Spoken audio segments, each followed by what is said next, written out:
السلام علیکم ورحمۃ اللہ وبرکاتہ۔ دوستو، آج کی اس ویڈیو میں ہم جانیں گے رسول کسے کہتے ہیں اور نبی کسے کہتے ہیں، یعنی رسول کا کیا مرتبہ ہے اور نبی کا کیا مرتبہ ہے، معجزہ کیا ہے اور معراج کیا ہے۔ سماعت فرمائیے۔ بسم اللہ الرحمن الرحیم۔ رسول اور نبی اللہ تعالیٰ کے بڑے مقبول اور پیارے بندے تھے۔ وہ گناہوں سے پاک تھے۔ گنتی ان کی پوری طرح اللہ ہی کو معلوم ہے۔ رسول اور نبی میں اتنا فرق ہے کہ رسول کو نئی شریعت اور نیا قانون اور بڑی کتاب دی جاتی تھی، اور نبی کو صحیفے یعنی چھوٹی کتابیں دی جاتی تھی، یا گزرے ہوئے رسول کی شریعت یعنی قانون ہی پر قائم رکھا جاتا تھا۔ بہت سے رسول اور نبی اللہ تعالیٰ نے بھیجے تاکہ وہ لوگوں کو دین اسلام کا صحیح سیدھا راستہ بتلائے۔ ان کی سچائی بتلانے کو اللہ تعالیٰ نے ان کے ہاتھوں سے ایسی نئی اور مشکل باتیں ظاہر کرائی جو اور لوگوں سے نہیں ہو سکتی تھی۔ ایسے باتوں کو معجزہ کہتے ہیں۔ سب سے پہلے نبی حضرت آدم علیہ السلام تھے، اور سب کے بعد ہمارے نبی خاتم الانبیاء حضرت محمد مصطفیٰ صلی اللہ علیہ وسلم ہوئے۔ نبیوں میں بعض کا مرتبہ بعضوں سے بڑا ہوا ہے۔ سب سے بڑا مرتبہ ہمارے نبی صلی اللہ علیہ وسلم کا ہے۔ آپ کے بعد نہ کوئی نبی پیدا ہوا اور نہ قیامت تک پیدا ہوگا۔ قیامت تک جتنے آدمی اور جن ہوں گے آپ سب کے نبی ہیں۔ آپ نے جو کام کیے اور جو کام بتلائے ان کو حدیث شریف کہتے ہیں۔ حدیث شریف کی یہ 6 کتابیں معتبر اور بہت مشہور ہے۔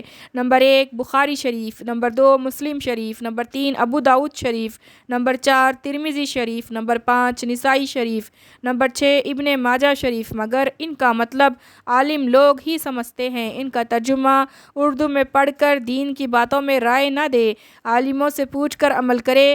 ہمارے نبی حضور صلی اللہ علیہ وسلم کو اللہ تعالیٰ نے جاگتے میں جسم کے ساتھ مکہ شریف سے بیت المقدس میں، اور وہاں سے 7 آسمانوں پر، اور وہاں سے جہاں تک پہنچانا چاہا پہنچایا، اور پھر مکہ شریف میں پہنچا دیا۔ اس کو معراج کہتے ہیں۔ اللہ تعالیٰ نے بہت سی چھوٹی اور بڑی کتابیں آسمان سے حضرت جبرائیل علیہ السلام کی معرفت بہت سے رسولوں اور نبیوں پر اتاری تاکہ وہ اپنی امتوں کو دین اسلام کا راستہ بتلائے۔ ان میں یہ 4 کتابیں بہت مشہور ہیں۔ نمبر 1 توریت شریف جو حضرت موسیٰ علیہ السلام پر نازل ہوئی۔ نمبر 2 زبور شریف حضرت داؤد علیہ السلام پر نازل ہوئی۔ نمبر 3 انجیل شریف جو حضرت عیسیٰ علیہ السلام پر نازل ہوئی۔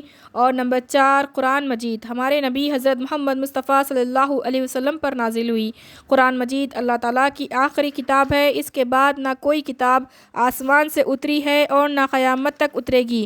قرآن مجید ہی کا حکم چلتا رہے گا۔ اس سے پہلی کتابوں کو گمراہ لوگوں نے دنیا کے لالچ میں آ کر بہت کچھ بدل ڈالا تھا، اور قرآن مجید کے سامنے اب ان کی ضرورت ہی نہ رہی۔ اس لیے قرآن مجید کی حفاظت کا وعدہ اللہ تعالیٰ نے خود فرمایا ہے۔ اس کو کوئی نہیں بدل سکتا، اور اسی وعدے کے موافق اب تک موجود ہے اور قیامت تک موجود رہے گا۔ آج تک ایک نقطے تک کا فرق نہ آیا اور نہ آئے گا۔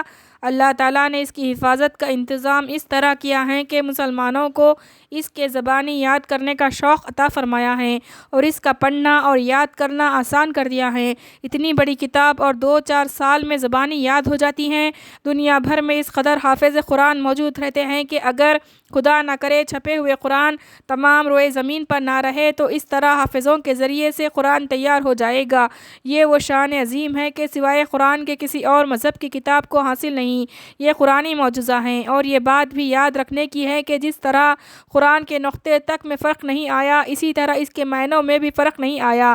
جو معنی اور احکام اور جو مطلب پہلے عالموں نے سمجھے اور لکھے ہیں اسی طرح موجود ہے۔ ان کو فقہ اور تفسیر اور حدیث کہتے ہیں، اور ہزارہ متقی عالم ان کی حفاظت میں لگے رہے ہیں اور لگے رہیں گے۔ اب کوئی دنیا کے لالچ میں آ کر قرآن و حدیث، فقہ اور تفسیر کے نئے معنی اپنا مطلب بنانے کو بدلے اور گھڑے، وہ بے دین اور گمراہ ہے۔ وہ خود ہی بدلا جائے گا، مٹ جائے گا۔ مرنے کے بعد سب کو زندہ کیا جائے گا، اور اللہ تعالیٰ کی کچہری میں سب کا حساب کتاب ہوگا۔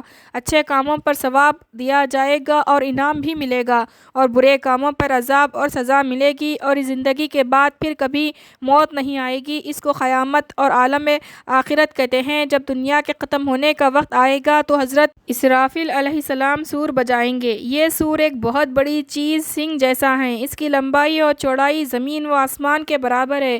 اس کی آواز شروع میں ہلکی اور نرم ہوگی، آخر میں بڑھتے بڑھتے ایسی اونچی اور خوفناک ہو جائے گی جیسے زمین و آسمان پھٹ کر ٹکڑے ٹکڑے ہو جائیں گے اور تمام مخلوق مر جائے گی اور جو مر چکے ہوں گے ان کی روحیں بے ہوش ہو جائیں گی، مگر جس کو اللہ تعالیٰ اس مصیبت سے بچانا چاہے گا وہ بچے رہیں گے اور ایک مدت تک اسی طرح گزر جائے گا، نہ کوئی رہے گا نہ کوئی رہا ہے، خدا ہی رہے گا، خدا ہی رہا ہے، نہ دنیا رہے گی نہ دنیا کی باتیں رہیں گی، یہ مٹنے کی دنیا ہے، مٹ کر رہے گی، کسی کا کہاں نام باقی رہا ہے، فنا ہے، فنا ہے، ہر ایک کو فنا ہے، سوا ذات باری کے کچھ بھی نہیں رہنا ہے۔ جب اللہ تعالیٰ کو منظور ہوگا کہ تمام مخلوق پر زندہ ہو تو پھر سور بجایا جائے گا، اس کی آواز سے تمام مخلوق پھر زندہ ہو جائے گی اور آسمان و زمین اسی طرح قائم ہو جائیں گے اور تمام لوگوں کو قیامت کے میدان میں لایا جائے گا، سورج بہت قریب کر دیا جائے گا، اس کی گرمی سے لوگوں کے دماغ ہنڈیاں کی طرح پکنے لگیں گے، اس تکلیف اور بھوک و پیاس سے گھبرا کر سب لوگ انبیاء علیہ السلام کے پاس جائیں گے اور کہیں گے کہ اللہ تعالیٰ کے دربار میں ہماری شفاعت کیجیے اور ہم کو حساب و کتاب سے جلدی چھڑا دیجیے۔ سب نبی کچھ نہ کچھ عذر کریں گے اور سب کے بعد ہمارے نبی حضرت محمد مصطفیٰ صلی اللہ علیہ وسلم اللہ تعالیٰ سے سفارش کریں گے اور میزان ترازو کھڑی کر دی جائے گی، اس میں عمل تولے جائیں گے اور شافع محشر حضور اکرم صلی اللہ علیہ وسلم اپنی نہر حوض کوثر کا پانی پلائیں گے جو دودھ سے زیادہ سفید اور شہد سے زیادہ میٹھا ہوگا۔ پل صراط دوزخ کے اوپر ایک پل ہے جو بال سے زیادہ باریک ہے اور تلوار سے زیادہ تیز ہے، اس پر چلنا پڑے گا، جن لوگوں نے اللہ و رسول کی تابعداری کی ہوگی وہ بجلی کی طرح اس سے پار ہو کر جنت میں داخل ہو جائیں گے اور جو لوگ اللہ و رسول کے نافرمان ہوں گے وہ کٹ کر دوزخ میں گر پڑیں گے۔ رسول خدا حضرت محمد مصطفیٰ صلی اللہ علیہ وسلم کو جن جن مسلمانوں نے دیکھا ہے ان کو اصحاب کہتے ہیں یا صحابہ کہتے ہیں۔ قرآن و حدیث میں ان کی بڑی بڑی بزرگیاں آئی ہیں، ان سب کی تعظیم واجب ہے، ان میں یہ چار اصحاب سب سے بڑا مرتبہ رکھتے ہیں اور بہت مشہور ہے، ان کی بزرگی اور بڑائی کا انکار کرنے والا بے دین اور گمراہ ہے۔ اسی طرح رسول خدا حضرت محمد مصطفیٰ صلی اللہ علیہ وسلم کی اولاد پاک اور ازواج مطہرات سب قابل تعظیم ہیں، اولاد میں سب سے بڑا مرتبہ حضرت فاطمہ رضی اللہ تعالیٰ عنہا کا ہے اور بیویوں میں حضرت خدیجہ رضی اللہ تعالیٰ عنہا اور حضرت عائشہ رضی اللہ تعالیٰ عنہا کا ہے۔ بعض گمراہ لوگوں نے دنیا کی عزت اور دولت کے لالچ میں آ کر اپنی اپنی جماعتیں بنا لی ہیں اور بناتے جا رہے ہیں، کوئی حدیث شریف کا انکار کر رہا ہے، کوئی کہتا ہے کہ مولوی قرآن و حدیث کا مطلب بھی نہیں سمجھتے، میں سمجھاتا ہوں۔ ایسی حالت میں یہ بات سمجھنے کی ہے کہ ایسے فرقہ لوگوں سے ہم کو بچنا چاہیے اور یہ بات یاد رکھنی چاہیے کہ اللہ و رسول نے دین کی سب باتیں قرآن و حدیث میں بتلا دی ہیں، اب کوئی نئی بات یا نیا طریقہ دین میں داخل کرنا بدعت ہے اور بدعت کفر و شرک کے بعد سب سے بڑا گناہ ہے۔ بہت سے مسئلے دین کے ایسے تھے جن کو ہر شخص سمجھ نہیں سکتا تھا، وہ مسئلے بڑے بڑے درجے کے پہلے بزرگ عالموں نے اپنے علم کے زور سے قرآن و حدیث سے سمجھ کر اوروں کو بتلا دیے ہیں۔ ایسے اللہ کے پیارے بندوں کو مجتہد اور امام کہتے ہیں۔ دین کے رہبر اور امام تو بہت ہوئے ہیں مگر ان میں چار بڑا درجہ رکھتے ہیں اور بہت مشہور ہے۔